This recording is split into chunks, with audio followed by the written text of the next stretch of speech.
I remember that day as clearly as the twin moons of my homeworld, the way the artificial lighting in the grand chamber cast long shadows across the polished floors. The subtle hum of the environmental systems that usually faded into background noise seemed somehow louder, more ominous. Perhaps my mind simply chooses to remember it that way, given what followed. Oh, my apologies. I should introduce myself. I am Zixtal, former junior diplomatic officer of the Galactic Council. Now I serve as chief historian, tasked with documenting the events that reshaped our understanding of humanity. The younger species often ask me why we treat humans with such careful respect. This record will explain everything. The council chamber that day was packed with representatives from over 300 species. The air recyclers struggled to handle the various atmospheric requirements of so many different beings. Thick tentacles of artificial fog crept along the floor, carrying specific gas mixtures to different sections where various species required their unique breathing compounds. I stood at my post near the human delegations section, monitoring atmospheric conditions as per my duties. The humans sat quietly in their designated area, their faces displaying that unnervingly neutral expression they had mastered.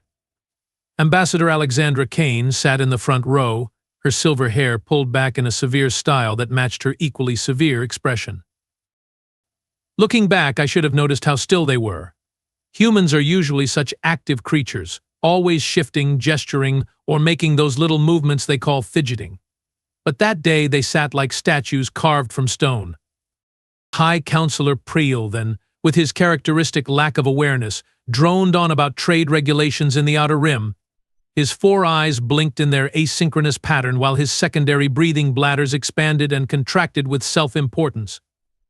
The Vextari delegation, seated across from the humans, kept shooting what they thought were subtle glances at Ambassador Kane. Their neck frills rippled with barely concealed amusement. I remember checking the atmospheric readings for the human section for the 3rd time that hour. Not because there was any problem, but because the tension in their area was so thick I could have sworn something must be wrong with the air mixture. The readings were perfect, of course. The tension had nothing to do with the atmosphere and everything to do with the vote that was coming. The motion on the floor concerned the recent destruction of a human colony ship, the Stellar Dawn. The Vextari claimed it was a tragic accident caused by the humans' own inferior technology. We had all seen the evidence that suggested otherwise, but most species were willing to accept the Vextari explanation. After all, humans were still relatively new to the galactic community. Their ships probably were not as sophisticated as they claimed. I noticed Ambassador Kane's hand tighten on her datapad when High Counselor Prell then finally addressed the incident, referring to it as a regrettable but ultimately unpreventable accident. Her knuckles turned white, but her face remained perfectly composed. That control, that patience, we would later learn, had been perfected over thousands of years of human diplomacy, and we were about to witness the moment it finally ran out. The various species in the chamber muttered among themselves, their translators creating a cacophony of overlapping languages. The MX Troll delegation's bioluminescent patterns pulsed with skepticism. The Higinoth representatives clicked their mandibles in what I knew to be their expression of dismissal. Even my own species representative, Council Member Rixnan, fluttered his sense membranes in a way that clearly showed he had already decided to vote against the humans' petition for an independent investigation. In that moment, watching the casual dismissal of what we would later learn was an act of deliberate aggression against human civilians. I felt something I had never experienced before in my diplomatic career. Shame. Not for the humans, as many of my colleagues expressed, but for ourselves. We thought we were being so wise, so politically savvy. We were about to learn just how wrong we were. Looking back through our historical archives, the pattern seems so obvious now. Humanity joined the Galactic Council 147 cycles ago. They arrived with open arms, eager to share their knowledge and resources. Their first contact protocols were exemplary, showing a level of cultural sensitivity that should have warned us they were far more sophisticated than they appeared. Let me share some context that the younger generations might not know. When humans first joined the Council, they freely shared their medical knowledge. Their understanding of genetic repair and trauma treatment was remarkable. The Vextari, in particular, benefited from human expertise in treating radiation damage. Yet when humans requested access to Vextari shielding technology in exchange, the Vextari claimed their technology was too advanced for humans to comprehend. Then there was the infamous agricultural exchange program. Humans introduced their drought-resistant crops to 17 struggling colonies across the Outer Rim. These plants thrived in conditions that had previously been considered too harsh for cultivation. The Hegenoth Consortium, which had long profited from their monopoly on food distribution to these colonies, responded by introducing parasites specifically engineered to destroy human crops. When humanity presented evidence of this sabotage to the Council, High Counselor Priel then dismissed it as natural crop failure due to human inexperience with alien environments. I particularly remember the MX Troll incident. Humanity's warning about an approaching solar flare that would have devastated the MX Troll home system saved billions of lives. The MX Troll promised to share their faster-than-light communication technology in gratitude. Yet after their population was safely evacuated, they claimed their technology was a sacred gift from their ancestors and could not be shared with outsiders. Time and again, humanity extended their hand in friendship, only to be met with betrayal or dismissal. Yet they remained patient, so patient that we mistook their restraint for weakness. The Vextari even had a saying, "How do you spot a human diplomat?" They are the ones still smiling after you steal their credits. Ambassador Kane's predecessor, Ambassador Samuel Rivera, once gave a speech that should have served as a warning. His words echo in my memory: "We come seeking friendship, but do not mistake our desire for peace as an inability to wage war." Unfortunately, most council members were too busy mocking his accent to hear the steel beneath his words. The humans even tried to warn us, in their own way. They freely shared their entertainment media, including historical documents they called movies and books about their previous conflicts. We thought these were products of an overactive imagination. How naive we were to dismiss tales of their world wars as mere fiction. The humans had already fought battles that would have destroyed lesser species, and they emerged stronger each time. Their frustration became more evident in the cycles leading up to the breaking point, as we now call it. Their diplomatic corps, once known for hosting elaborate cultural exchange events, became more reserved. Their representatives spoke less frequently at council meetings, though they continued to diligently document every slight and broken promise. I remember overhearing a conversation between two human diplomats in what they thought was an empty corridor. The younger one asked, "How long must we endure this?" The elder replied, "We give them every chance to choose wisdom over folly." The younger one responded with words that should have chilled us all: "Their wisdom is taking an awfully long time to kick in." Even their body language changed, though few of us were skilled enough in human behavioral patterns to notice. Ambassador Kane's habit of drumming her fingers on her datapad during council sessions stopped entirely. The human security personnel, who had always been friendly with other species guards, became politely distant. Their cultural attaches, once eager to arrange exchange programs, started declining invitations to social events. In my role as junior diplomatic officer, I had access to routine scan data of the human quarter of the station. Their living areas, once decorated with art and plants from dozens of worlds, gradually became more austere. Training activities in their exercise facilities increased by 300%. Yet we remained blind to these warning signs. Perhaps most telling was their response to the trade sanctions the Council imposed after humans refused to share their newly developed quantum computing technology. The Vextari representative mockingly suggested humans were too primitive to understand fair trade. Ambassador Kane simply smiled and said, "Your assessment of our capabilities continues to be interesting." That smile. I see it in my nightmares sometimes. Not because it was threatening, but because of how similar it was to the expression she wore on the day everything changed. We had so many chances to change course, to treat humanity with the respect they deserved. Instead, we continued to push, continued to take, continued to mock. The humans have a saying, "the straw that broke the camel's back." When I first heard it, I did not understand how something as insignificant as a piece of dried grass could break a transportation animal's spine. Now, as I document these events, I understand perfectly. It was never about the final straw. It was about all the weight that came before it. The destruction of the Stellar Dawn changed everything. The ship carried 3,427 human civilians, including 712 children. They were settlers, teachers, scientists, and dreamers heading to establish a new colony in what humans called the Aurora Sector. The Vextari claimed the humans had made a navigational error, causing their ship to break apart in the gravitational field of a gas giant. We all saw the footage from the Stellar Dawn's final transmission. The ship's captain, Angela Martinez, remained calm even as warning sirens blared in the background. Her last words were not pleas for help, but instructions to other vessels to stay clear of the ship's predicted breakup zone. Even facing death, these humans thought of others' safety. What the Vextari did not know, what none of us knew, was that humans had developed quantum entanglement recording technology. Every second of data from the Stellar Dawn's systems was simultaneously logged at a secure facility on Earth. The humans had evidence of the Vextari energy weapons signatures. They had recordings of the targeting systems locking onto their engines. They had everything. Yet they still followed protocol. Ambassador Kane presented the evidence to the Council with remarkable composure. I stood at my usual post during that session, monitoring atmospheric conditions, when she played the enhanced recordings. The sounds of children singing in the ship's education pod, abruptly silenced by the weapon impact.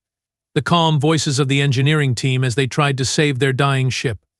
The final lullaby a parent sang to their child in an escape pod, moments before it too was destroyed. Several council members had to excuse themselves during the presentation. I remember High Councilor Preil then secondary breathing bladders deflating in distress. Even the Vextari representatives looked uncomfortable, their neck frills pressed flat against their scales. But discomfort did not equal accountability. The human response surprised everyone. There were no threats, no demands for vengeance. Ambassador Kane submitted a formal request for an independent investigation, following every procedural rule perfectly. She even included ancient council precedents supporting her petition. The humans demonstrated a mastery of our bureaucratic system that should have made us realize how thoroughly they had studied our weaknesses. When the Vextari Trade Minister, Ren Shah, accused humans of fabricating the evidence, Ambassador Kane's response sent chills through my sensory membranes. She speaks, Miss Martinez had a daughter who loved to sing. Her name was Sophia. She was 6 years old. Would you like to hear her final performance? The Vextari Trade Minister declined. The humans continued their diplomatic efforts for 47 standard days. They filed reports. They requested meetings. They followed every procedure, dotted every bureaucratic mark, filed every form.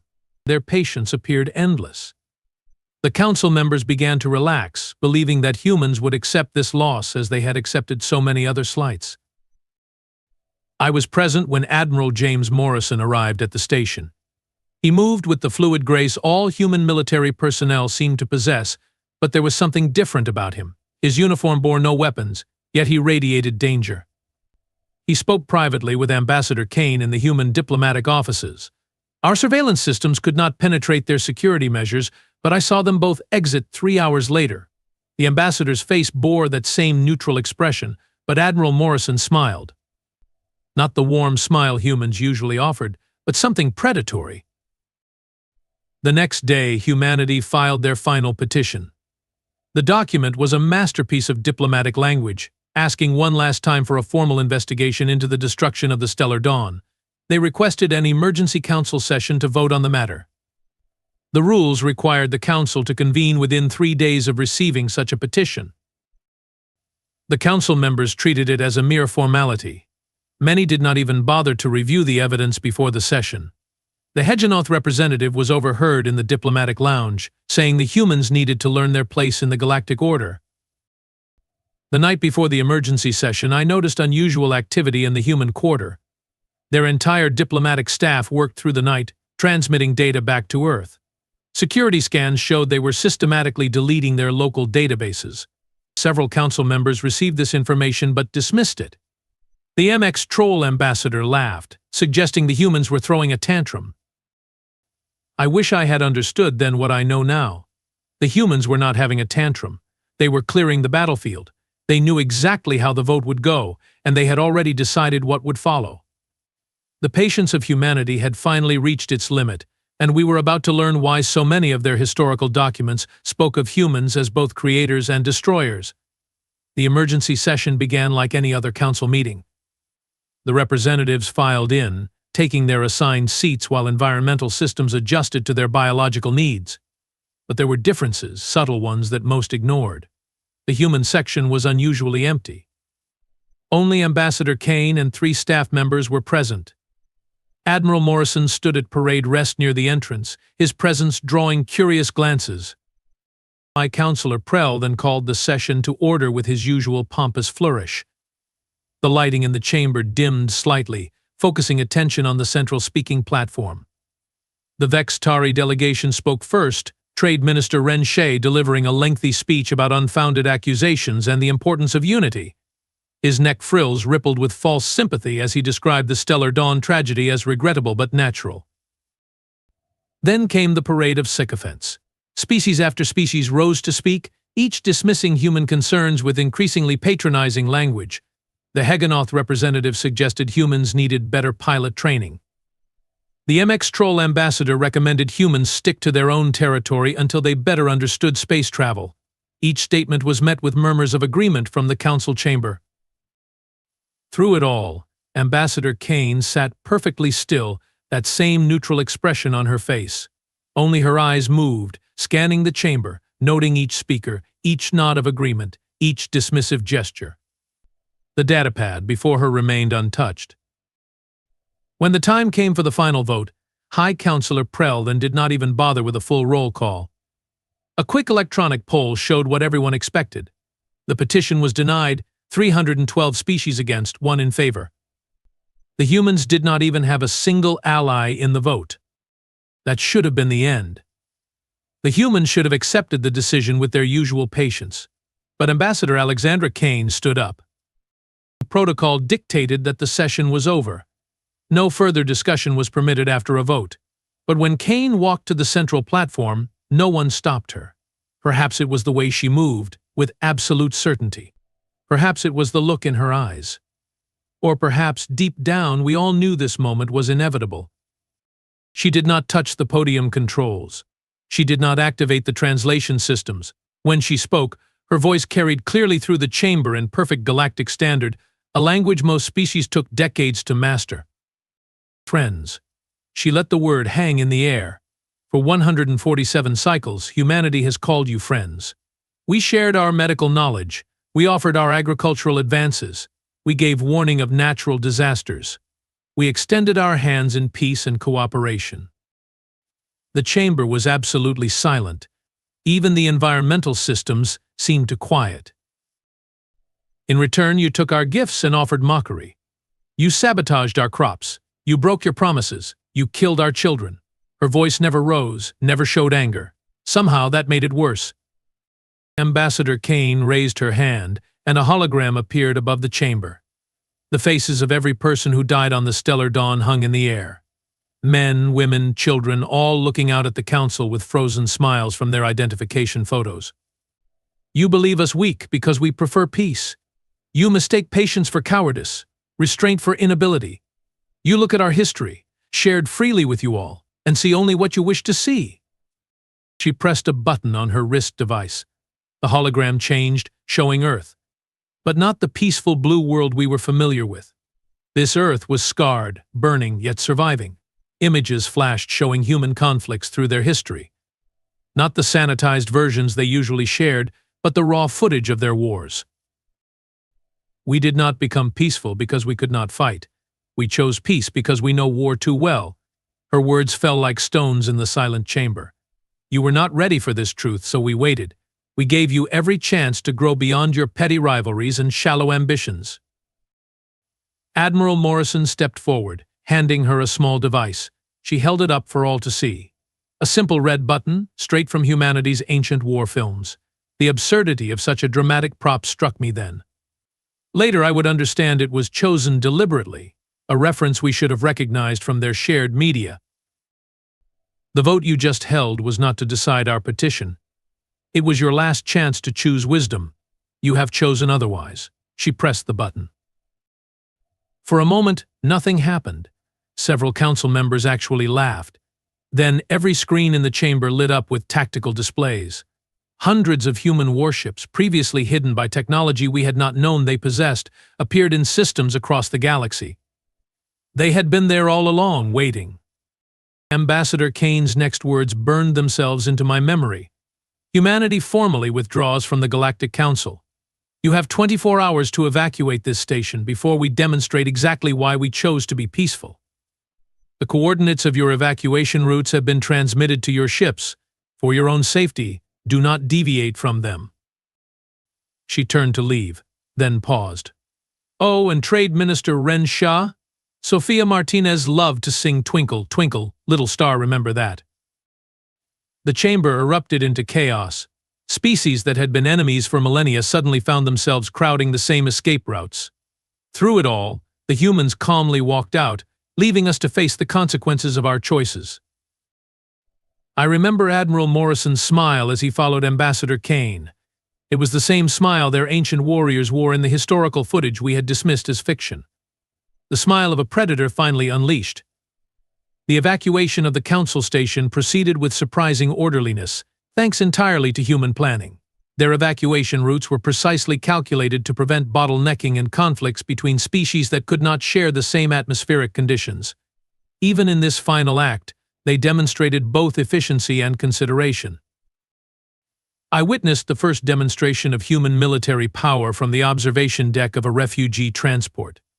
Exactly 24 hours after Ambassador Kane's warning, the human fleet decloaked around the Council Station. Their ships were nothing like the simple vessels they had shown us before. These were sleek predators, their hulls decorated with what we would later learn were called shark mouths, a tradition dating back to their ancient aerial combat craft. Admiral Morrison commanded the operation from the HSS Retribution. The ship's name alone should have been another warning. The humans had never before revealed their military vessel names to the Council. Now we knew why. HSS Nemesis, HSSS Righteous Fury, HSS Remember the Dawn, each name a promise. The Council Station, the pride of galactic civilization for over 10,000 cycles, vanished in an eye blink of focused antimatter annihilation. No debris remained. The humans had not merely destroyed it, they had erased it from existence. The message was clear: they could have done this at any time during the past century and a half. But this was just the beginning. Across the galaxy, human warships appeared in precise, coordinated strikes. They did not target civilian populations or infrastructure. Their attacks focused on military installations, weapons research facilities, and specifically, the shipyards and defense platforms of the Vex-Tari. Trade Minister Ren Shah's personal estate on the Vex-Tari homeworld received special attention. A single human ship descended through the atmosphere, broadcasting on all frequencies. The ship's external speakers played a simple melody, Twinkle, Twinkle, Little Star, before reducing the estate to molecular ash. The rest of the planet remained untouched. The Hegenoth attempted to retaliate, launching their dreaded bioweapon swarms. The human ships did not even attempt to evade. The swarms simply died on contact with their hull shielding. Humanity had spent a century studying every weapon we possessed and had developed countermeasures for them all. When the MX Troll deployed their sacred faster-than-light communication disruptors, hoping to break human coordination, they discovered the humans had never been relying on conventional FTL signals. Each human ship operated with perfect tactical synchronization through quantum entanglement systems far beyond anything we had imagined they possessed. Their ground forces were equally terrifying. When the Vex-Tari attempted to hold civilian scientists hostage at a research facility, hoping to bargain, humanity responded by deploying what they called drop troopers. Soldiers in powered combat armor dropped from orbit, their armor absorbing impacts that would have liquefied any known species. They moved with devastating speed and precision, neutralizing the hostage-takers without a single civilian casualty. I had the opportunity to witness one of these operations personally. I was part of a neutral medical team allowed to treat the wounded afterward.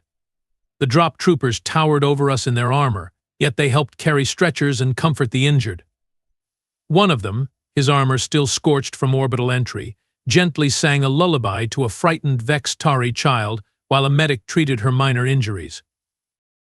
That contrast, perhaps more than anything, demonstrated humanity's true nature. They were capable of incredible violence, yet chose to be gentle. Their restraint was not weakness, but a conscious choice made by a species that had mastered both war and peace. The human campaign lasted exactly 7 standard days. In that time, they neutralized every major military installation of the species that had opposed them. Their targets were chosen with surgical precision, minimizing civilian casualties while completely dismantling our ability to make war. Some of their technological revelations were particularly humbling. The navigational error that supposedly destroyed the stellar dawn? Humans had mastered gravimetric field manipulation centuries ago. Their ships could dance through gas giant gravity wells without concern. The quantum computing technology they had refused to share? It was obsolete by their standards, a polite fiction maintained to avoid embarrassing us. On the 7th day, they sent a message to every world simultaneously. Admiral Morrison delivered it personally, his hologram appearing in every population center across known space. His words were simple: the rules have changed. Humanity will no longer tolerate aggression against innocent civilians of any species. We offer peace, as we always have, but it is now peace backed by absolute strength. To demonstrate their sincerity, they shared a small portion of their medical database cures for diseases that had plagued various species for generations. Aid ships appeared in systems struggling with natural disasters. They offered food to worlds suffering from famine. Even as their warships held position over our capitals, they continued to help. The Vex Tari leadership attempted one final act of defiance. They launched their entire reserve fleet in a desperate attack on Earth. The human response demonstrated why they had been so tolerant of our previous arrogance. They simply had nothing to fear from us. The Vex Tari fleet never got within a light year of Sol system. Every ship disappeared into what humans later explained were localized space-time inversions, a defensive technology they had developed but hoped never to use. When human ships rescued the crews of those same Vex Tari vessels from the time-displaced pockets of space, returning them unharmed to their homeworld, the last vestige of resistance crumbled. The message was clear: humanity could have destroyed us at any time, but they had always chosen preservation over destruction. The sight of High Counselor Prell then signing the new galactic charter under the watchful eyes of human warships was a powerful symbol of change. His breathing bladders remained permanently deflated after that day, a physical manifestation of the humility our species had learned at great cost. As I compile this record, I am struck by the words Admiral Morrison shared during the signing ceremony: we take no pleasure in this show of force. Each weapon we revealed represented a hope that we would never need to use it. Remember this moment, not as a triumph of strength over weakness, but as a lesson about understanding the true nature of those you call friends or enemies. 20 cycles have passed since the event we now call the Awakening. The galaxy has changed in ways none of us could have predicted, though perhaps we should have. Humanity, true to their word, did not seek dominion over other species. Instead, they helped us build something far more valuable: genuine cooperation. The new Galactic Charter, drafted in the wake of their demonstration of power, established principles that would have seemed impossible under the old order. Every species, regardless of technological advancement, now has an equal voice in the Reformed Council. But the true genius of the system lies in its accountability. Gone are the days of empty promises and diplomatic backstabbing. Humanity introduced what they call transparent governance, backed by their quantum monitoring networks. They didn't demand to control these systems, they taught us how to build and operate them ourselves. Trust, but verify, became the new foundation of galactic diplomacy. The Vex Tari, perhaps the most transformed by these events, now lead the galaxy in technological exchange programs. Their current ambassador is a young scientist who survived the drop trooper rescue operation as a child. She still hums Twinkle, Twinkle, Little Star during diplomatic sessions, a reminder that turned into a symbol of redemption. Trade Minister Ren Shea works now as a teacher in a mixed-species school on his homeworld. Last cycle, he published a personal account of the Stellar Dawn incident and its aftermath. The book ends with a message to Sofia Martinez's family, a public apology that moved even the most hardened diplomats to their species equivalent of tears. High Counselor Prell then retired to an agricultural world, where he helps coordinate food distribution to developing colonies. The humans suggested this role, understanding that true redemption comes through service to others. His breathing bladders may remain deflated, but his sense of purpose has been restored. The humans themselves? They continue to surprise us. After demonstrating enough military power to subjugate the galaxy, they return to their preferred role as teachers and healers.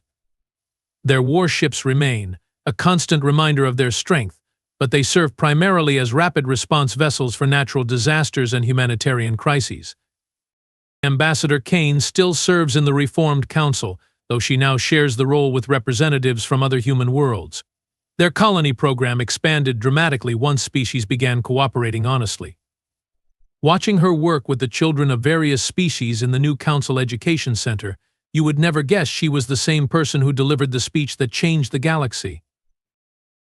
Admiral Morrison commands the Combined Emergency Response Fleet, a multi-species force that coordinates disaster relief and peaceful exploration. He trained the first class of non-human drop troopers, teaching them that the most powerful weapons are the ones you choose not to use.